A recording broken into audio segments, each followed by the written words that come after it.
I remember the time when special needs ministry became a reality in my life.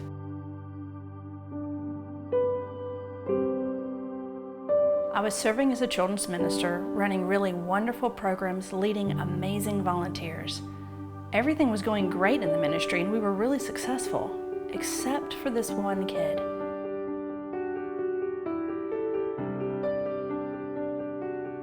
He wouldn't participate in classroom activities. Large group settings were sure to result in screaming and crying. Our teachers were diligently trying to make him a part of the routine, but we just didn't have the resources to make what we were doing work for him. As the leader of this ministry, I was saddened that I couldn't seem to make it work for this one kid. But there is more to this story. This one kid happened to be my son, and he was diagnosed with an autism spectrum disorder the year I began serving as a children's minister. So I was more than just saddened. My heart broke when I realized that we weren't equipped to reach my very own son because of his differences. I remember researching late into the night for strategies that would assist my volunteers in helping Noah do things that were very simple for the other children in our ministry. I felt very frustrated, helpless, and alone.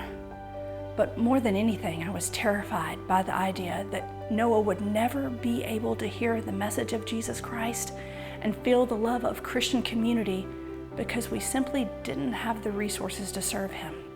Then I also began to wonder how it came to be that of all the places in the world where Noah should be able to be included, the one place that didn't have the resources to include him was Christ Church.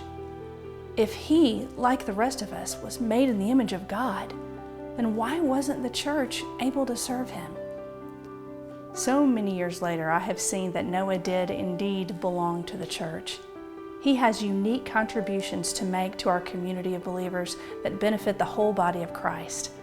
Just as Paul wrote to the church at Corinth, Noah had been arranged in the body just as God wanted him to be. Despite his differences and limitations, Noah was an image bearer of his Creator. At P.U.R.E. Ministries, we believe that people like my son are exactly that. We believe that they are perfectly created by a loving, sovereign God designed for His purposes, and unique in his or her own gifts, blessings, talents, desires, and contributions to Christ Church. They are receptive and responsive to our communication, touch, and acts of love. And they are eternal, because there are no disabled souls.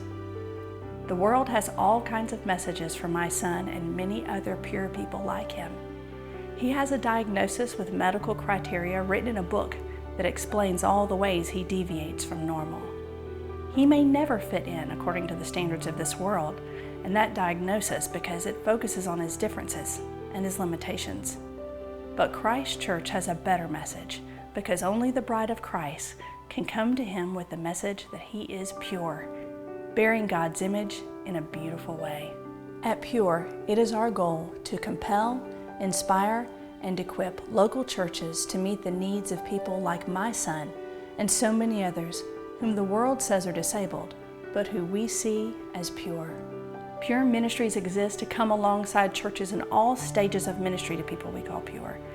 Whether you are actively ministering alongside families affected by disability, or just hoping and dreaming of a way you can welcome people of all abilities into your church, we seek to provide resources, training, and organizational aids at little to no cost to help churches make a plan to include people with special needs.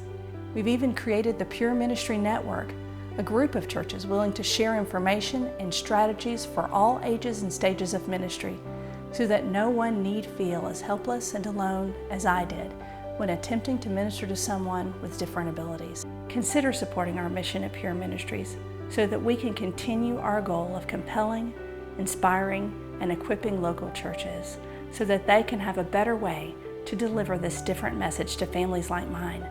Help us train Christ Church to tell them they are so much more than their diagnosis. They are pure.